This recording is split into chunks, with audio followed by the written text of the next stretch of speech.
વડાપ્રધાન નરેન્દ્ર મોદીના લોકપ્રિય રેડિયો કાર્યક્રમ મન કી બાતનો 132મો એપિસોડ યોજાયો હતો।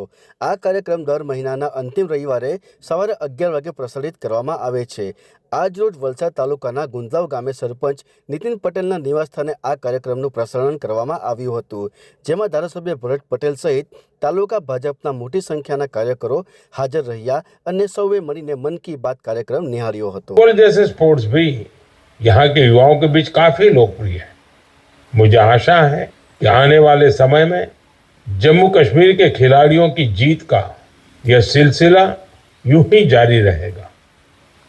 मेरे प्यारे देशवासियों, मैं अक्सर कहता हूं की भी चर्चा हो रही है, जिन्होंने रणजी सीजन में 60 विकेट लिए हैं, इस रणजी खिताब हासिल किया।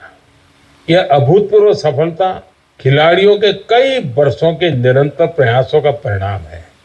टीम के कप्तान पारस डोगरा ने अद्भुत कौशल दिखाया। रोचक मुकाबला देखने को मिला। इस मुकाबले को जीतकर जम्मू कश्मीर की क्रिकेट टीम ने रणजी ट्रॉफी को अपने नाम पर